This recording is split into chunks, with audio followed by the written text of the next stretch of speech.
वाल्मीकि तीर्थ से नहीं किया, पर अपने अपने घर च किया।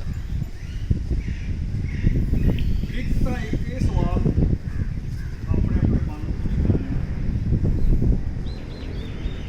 योजना पर ना होने के नाल तुहाडे मन के उत्ते की असर सी? कोई जे बच्चा कोई बड़ा कोई भी दसना चाहे तो दस सकते। तुहानूं किदां दा लग रहा योजना पर्व का ना होना? एक तरीका तो यह तुसीं कह सकते भी फैसला सही सी, वो नहीं मैं पुछी। फैसला तो असीं सारिਆਂ ने रल के लिया। ना होने से तुहानूं किहो जिहा लग रहा सी घर बैठ के? साहब जी इदा लगता पिया सीगा कि जिद्दां जिहड़ा आने वाला साल है ना वो खाली खाली जिहा लगना सीगा। एक बड़ी खुशी नाल कि जो पर जिद्दां एक वर्ष तो आपां दूजे वर्ष जांदे आ तो कोई वर्ष च एक खुशी जी महसूस होती है, वो खुशी जी खाली रह गई, इसका फील हो रहा है। और कोई लगी नहीं रही जी नवा साल चढ़ने वाला। अच्छा अच्छा ही नहीं लग्या अच्छा नहीं लगा बस। इस तरह लग रहा सी नवा बहुत साल ये भी यकीन नहीं हो रहा हाँ जी हाँ नवा साल ही लगा बहुत जिहा दुख लग्या जी, बहुत बिल्कुल नहीं लग रहा सीगा कि नवा साल करना भी नहीं मौका मिला बिल्कुल। पर हुण आपां इदां सोचना आ, मैं बहुत वारी किया जो परमात्मा लिखते हैं पुरुषार्थ के बारे पावन योग शिष्ट दे विच। और ਮੈਨੂੰ ਕਹਿੰਦੇ ਆ ਕਿ ਜਦੋਂ ਕੋਈ ਕੰਮ ਆਪਾਂ ਕਰੀਏ और बार बार करन ते भी वो होवे ना, आपां कोशिश करिए पर काम ना होवे, ਉਹਦਾ मतलब ਹੁੰਦਾ कि परमात्मा की ਉਹਦੇ ਚ सहमति नहीं, ईश्वर नहीं चाहता। कोई काम ਆਪਾਂ बार बार करते हैं नहीं होता तो ਉਹਦਾ ਮੰਨਣਾ ਪੈਂਦਾ, फिर भी ਇਹਦਾ मतलब ईश्वर का आशीर्वाद शामिल नहीं। ਤੇ ਜਿਹੜਾ ਇਸ ਸਾਲ ਆਪਾਂ योगमा पर्व नहीं किया वो दुनियावी फैसला तो नहीं सीगा, दुनियावी फैसला तो नहीं सी, वो कुदरती सी। उस ईश्वर ने जिद्दां दे हालात च सानू बंधिया ते आपां उहनूं स्वीकार किया।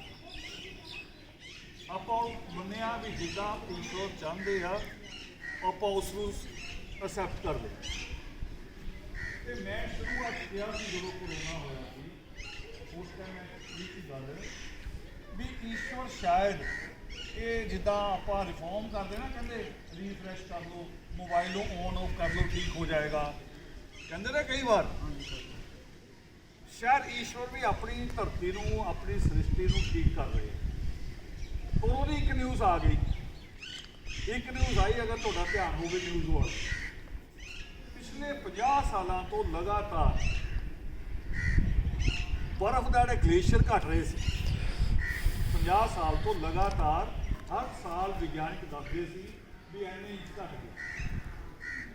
और इस साल की होया, इस साल की होया, न्यूज़ आई है 10 दिन पहलों कि ग्लेशियर पहली बार 50 सालों च बढ़िया। तो उस ग्लेशियर का की अर्थ है? एक अर्थ तो यह है ना, अज बैठे आप ठंडी जी हवा आ रही है ना, बर्फ पैंती तो हवा ठंडी हो जाती है, पर वह दूसरा अर्थ यह है भी 12 महीने दी नदियाँ चलदियाँ आ उस बर्फ करके चल, हौली हौली धुप पैंती रहती है, बर्फ पिघलती है, फिर नदियाँ 12 महीने भरिया रहती है, फिर बरसात हो जाती है, बर्फ पै जाती है, बराबर आई। साइंटिस्ट ये कह रहे थे भी थोड़े समय बाद ग्लेशियर बिल्कुल खत्म हो जाएगा। पहले बहुत बहुत तेज गर्मी आएगी, दुनिया टैंपरेचर बढ़ेगा ग्लोब का, ਉਹਦੇ ਨਾਲ जीव जंतु इंसान सारे खत्म हो जाएंगे और फिर हिमयुग आएगा। उस तो बाद फिर क्योंकि जो बर्फ पिघल जाती है तो समुद्र से जानी ना वापस था, पर समुद्र का लेवल पानी पूरा है तो बर्फ कितने जाएगी, फिर पिघली हुई शहरों फैलेगी, तो उन्होंने कहते हिमयुग आएगा। यानी साइंटिस्टा ने घोषणा करती सी भी ये धरती खत्म होने वाली है। तो ईश्वर ने की किया, होने दी खत्म, बचा दिता। जे ग्लेशियर बढ़िया आ तो यदा मतलब सही संकेत है कि आप भी उन्होंने मन्निया। और ये सारिया चीज़ां जिहड़ियां ना ये ज्ञान जिहड़े आ ये पावन योग सिस्ट दे विच मिलदे आ। ਉਹ ਜਿਹਦੇ ਤੇ ਆਪਣੀ ਕੋਸ਼ਿਸ਼ ਹੈ ਵੀ ਇਸ ਸਾਲ ਹਰ ਨਵਾਂ ਸਾਲ ਚੜਿਆ ਹੈ, ਇਸ ਸਾਲ ਚ ਆ ਜਾਵੇ। ਤੇ ਮੈਂ ਹੁਣ ਇਹ ਗੱਲ ਕਿਉਂ ਜੋੜੀ ਹੈ ਵੀ ਆਪਾਂ ਉਹਨੂੰ ਇਦਾਂ ਵੀ ਦੇਖਿਆ ਵੀ ਕਰੋਨਾ ਆਇਆ ਤੇ ਪੂਰੀ ਦੁਨੀਆ ਬੰਦ ਹੋ ਗਈ, ਜਾਮ ਹੋ ਗਈ, ਰੁਕ ਗਈ। ਪਰ ਕਰੋਨਾ ਆਉਣ ਨਾਲ ਹੀ ਸਾਡਾ ਖਿਆਲ ਇਸ ਕੰਮ ਵੱਲ ਵੀ ਚਲੇ ਗਿਆ ਵੀ ਯੋਗ ਸਿਸਟ ਦਾ ਕੰਮ ਰੁਕਿਆ ਹੋਇਆ, ਅਸੀਂ ਉਹੀ ਕਰ ਲਈਏ ਘਰ ਬੈਠੇ। ਟੂਰਾਂ 'ਚ ਤਾਂ ਹੋ ਨਹੀਂ ਸਕਦਾ, ਉਸ ਟਾਈਮ ਦਿਮਾਗ ਤਿਆਰ ਨਹੀਂ ਹੁੰਦਾ। ਹੁਣ ਵੀ ਜੇ ਮੈਂ ਜਾਊਂਗਾ ਘਰ ਤੇ ਮੈਨੂੰ ਤਾਂ ਵੀ 2 ਦਿਨ ਲੱਗਦੇ ਆਪਣੇ ਆਪ ਨੂੰ ਸੈੱਟ ਕਰਨ ਲਈ ਵੀ ਦੁਬਾਰਾ ਲਿਖਣਾ ਕਿੱਥੋਂ ਸ਼ੁਰੂ ਕਰਨਾ ਹੈ। ਕਿਉਂਕਿ ਲਿਖਣਾ ਇੱਥੋਂ ਨਹੀਂ ਲਿਖਣਾ ਹੈ, ਨਾ ਇੱਥੋਂ ਲਿਖਣਾ ਹੈ। ਲਿਖਣਾ ਜੋ ਪ੍ਰਮਾਤਮਾ ਨੇ ਲਿਖਿਆ ਆ ਉਹਨੂੰ ਸ਼ੁੱਧ ਕਰਨਾ ਹੈ, ਸੈੱਟ ਕਰਨਾ ਹੈ। ਜਿਹਨੂੰ ਵਿਗਾੜਿਆ ਹੋਇਆ ਬਹੁਤ ਸਮੇਂ ਤੋਂ ਗ੍ਰੰਥ ਵਿਗਾੜ ਤੇ ਲੋਕਾਂ ਨੇ ਪ੍ਰਮਾਤਮਾ ਨੇ ਲਿਖੇ। ਤੇ ਜੇ ਕਰੋਨਾ ਦਾ ਟਾਈਮ ਨਾ ਆਉਂਦਾ ਮੰਨ ਲਓ ਤੇ ਜੀਵਨ ਨੂੰ ਪਤਾ ਨਹੀਂ ਕਿੰਨਾ ਹੋਣਾ। ਆ ਜਿਹੜਾ ਅਪ੍ਰੈਲ ਹੈ, ਇਸ ਅਪ੍ਰੈਲ 'ਚ ਮੇਰੀ ਉਮਰ 60 ਸਾਲ ਪੂਰੀ ਹੋ ਜਾਊਗੀ। ਅੱਗੋਂ ਪਤਾ ਨਹੀਂ ਉਮਰ ਕਿੰਨੀ ਹੈ ਕਿ ਨਹੀਂ ਹੈ। ਜੇ ਕਰੋਨਾ ਨਾ ਆਉਂਦਾ ਤੇ ਆਪਾਂ ਯੋਗ ਸਿਸਟ ਤੇ ਕੰਮ ਕਰਦੇ। ਮਿਲਿਆ ਨਾ ਮੌਕਾ ਨਾ ਪਰਮੇਸ਼ਵਰ ਨੇ ਕਿ ਅਸੀਂ ਕੰਮ ਕਰ ਰਹੇ ਹਾਂ। ਫਿਰ ਜਿਹੜਾ ਲਗਾਤਾਰ ਮੈਂ ਲਗਾਤਾਰ ਲਿਖਦਾ ਰਿਹਾ ਫੇਸਬੁੱਕ ਦੇ ਉੱਤੇ ਆਰਟੀਕਲ, ਲਗਭਗ 1000 ਆਰਟੀਕਲ ਹੈ, ਅਲੱਗ-ਅਲੱਗ ਸਬਜੈਕਟ ਤੇ। ਵਾਲਮੀਕੀ ਤੀਰਥ ਤੇ ਵੀ ਹੈ, ਪਰਮਾਤਮਾ ਦੀ ਕਲਮ ਤੇ ਵੀ ਹੈ,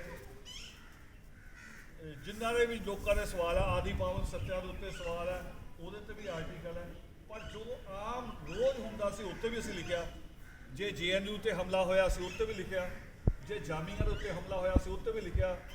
ਜੇ ਸਰਕਾਰ ਨੇ ਇੱਕ ਬਹੁਤ ਖਤਰਨਾਕ ਕਾਨੂੰਨ ਬਣਾਇਆ ਜਿਹੜਾ ਅੱਜ ਕੱਲ੍ਹ ਥੋੜਾ ਠੰਡਾ ਹੋਇਆ CAA, ਅਸੀਂ ਉਹਦੇ ਤੇ ਵੀ ਲਿਖਿਆ। ਉਹ ਲਗਭਗ 1000 ਆਰਟੀਕਲ। ਤੇ ਅਸੀਂ ਦੀਵਾਲੀ ਦੁਸ਼ਹਿਰੇ ਤੇ ਵੀ ਲਿਖਿਆ ਵੀ ਇਹ ਕਿਉਂ ਨਹੀਂ ਮਨਾਏ ਜਾਣੇ ਚਾਹੀਦੇ। ਤੇ ਉਹ 1000 ਆਰਟੀਕਲ ਵੀ ਸਾਨੂੰ ਇਹੀ ਮੌਕਾ ਮਿਲਿਆ ਕਿ ਅਸੀਂ ਉਹਨਾਂ ਨੂੰ ਦੁਰਸਤ ਕਰ ਦਈਏ।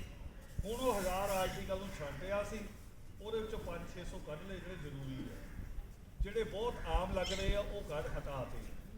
ਤੇ ਉਹਦੀਆਂ 4 ਕਿਤਾਬਾਂ ਬਣ ਗਈਆਂ ਅਲੱਗ-ਅਲੱਗ, 4 ਕਿਤਾਬਾਂ। ਬਹੁਤ ਸਾਰੇ ਆਰਟੀਕਲ ਮੈਂ ਬੱਚਿਆਂ ਵਾਸਤੇ ਵੀ ਲਿਖੇ ਆ, ਪੜ੍ਹਨ ਵਾਲੇ ਬੱਚਿਆਂ ਲਈ, ਕਾਲਜਾਂ ਵਾਸਤੇ ਵੀ ਲਿਖੇ ਆ, ਆਪਣੇ ਸੈਮੀਨਾਰ ਜਿਹੜੇ ਹੁੰਦੇ ਉਹਨਾਂ ਦੇ ਉੱਤੇ ਵੀ ਲਿਖਿਆ ਹੈ। ਤੇ ਉਹ ਇੱਦਾਂ ਦੇ ਆਰਟੀਕਲ ਹੈ ਜਿਨ੍ਹਾਂ ਨੂੰ ਪਹਿਲਾਂ ਵੀ ਲੋਕ ਕਹਿੰਦੇ ਰਹੇ ਵੀ ਪੜ੍ਹਨ ਤੋਂ ਬਾਅਦ ਸਾਨੂੰ ਇੱਕ ਦਿਸ਼ਾ ਮਿਲ ਗਈ। ਹੁਣ ਉਹ 4 ਕਿਤਾਬਾਂ ਦੇ ਰੂਪ 'ਚ ਆਏਗਾ। ਤੇ ਜੇ ਕਰੋਨਾ ਨਾ ਹੁੰਦਾ ਤੇ ਇਹ ਕੰਮ ਕਰ ਸਕਦੇ ਸੀ ਅਸੀਂ? ਨਹੀਂ ਕਰਨਾ ਸੀ, ਅਸੀਂ ਭਾਜਣਾ ਕੀ ਰਹੇ। ਇਸ ਕਰਕੇ ਜੋ ਪਰਮੇਸ਼ਵਰ ਕਰਦੇ ਆ ਸਾਨੂੰ ਉਹਨੂੰ ਮੰਨਣਾ ਚਾਹੀਦਾ। ਔਰ ਅੱਜ ਜਿਹੜਾ ਆ ਬੈਠੇ ਆਪਾਂ ਇਹ ਕਰਦੇ ਪਏ ਦੇ ਹੈਸਲ।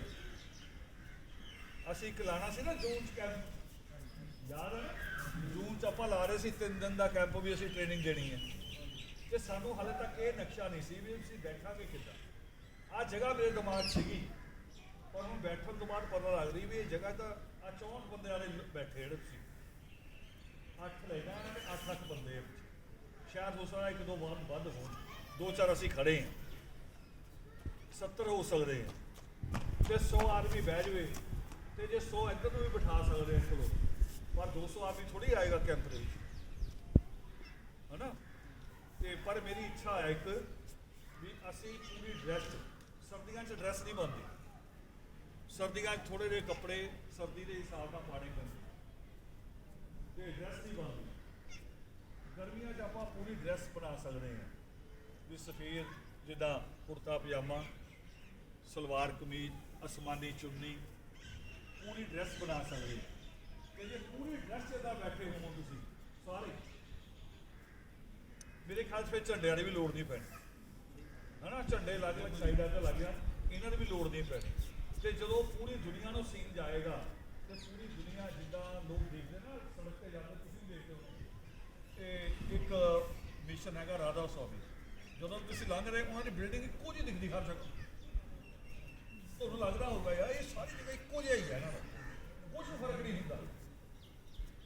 ਤੇ ਜਦੋਂ ਤੁਸੀਂ ਸਾਰੇ ਇੱਕੋ ਜਿਹੇ ਬੈਠੇ ਹੋਵੋ, ਪੂਰੀ ਦੁਨੀਆ 'ਚ ਪਿਕਚਰ ਜਾਏਗੀ ਤੇ ਪੂਰੀ ਦੁਨੀਆ 'ਚ ਇੱਕ ਅੱਛਾ ਮੈਸੇਜ ਵੀ ਜਾਏਗਾ ਨਾ ਕਿ ਸਾਡੀ ਕੌਮ ਬਦਲੇ। ਜਿਹਨੂੰ ਕਹਿੰਦੇ ਸੀ ਬਦਲ ਨਹੀਂ ਸਕਦੀ, ਕਹਿੰਦੇ ਰਹੇ ਨਾ ਲੋਕ, ਹਾਲੇ ਵੀ ਹੈ ਜੀ ਐਸੇ ਲੋਕ ਜਿਹੜੇ ਕਹਿੰਦੇ ਇਹ ਕੌਮ ਨਹੀਂ ਬਦਲ ਸਕਦੀ। ਪਰ ਉਹ ਲੋਕ ਉਹ ਹੈਗੇ ਆ ਜਿਨ੍ਹਾਂ ਨੇ ਪ੍ਰਯਾਸ ਨਹੀਂ ਕੀਤਾ, ਜਿਨ੍ਹਾਂ ਨੇ ਇਹ ਪ੍ਰਯਾਸ ਕੀਤਾ। ਤੇ ਪਰਮਾਤਮਾ ਇੱਕ ਚੀਜ਼ ਹੋਰ ਕਹਿੰਦੇ ਆ वो कहते कौन कहता है कि चलते रहने से मंजिल मिलती, यानी कहने का मतलब परमात्मा का उन्होंने हुक्म यह आ, कहते पहले चलने तो पहले ना अपनी दिशा सही कर दो, तुम जाना पहले तय करो। कभी कोई चाहे पढ़िया लिखा है चाहे कोई अनपढ़ है, चाहे वो लड़का है चाहे लड़की है, चाहे कोई बच्चा है या बुजुर्ग है, कोई इदा ही जाके बस अड्डे खड़ जाता है भी घरों पर बस अड्डे जाके फिर सोचूंगा किधर जाना, इदा करता कोई नहीं। पर कौम के मसलों च कौम के मसलों लोगों ने किया, समझा कुछ भी, तय कुछ भी नहीं किया, ते तुर पे ते बाद आप ही थर के कहते कौम ही बदल गई। ते कौम को बदलने तो पहलों अपने आप को बदलना है, अपने आप ते आप अपने आप को बदलने वाले लोग हैं। अज तुसी सारे संगठनों से नज़र मारोगे ना, अगर जानते ही आप एक दूजे को, साढ़े रिश्तेदार भी होंगे कई बार, ते आदर्श के परिवारों से नज़र मारोगे तो उन्हें तुहानू फर्क नज़र आता कि नहीं आता?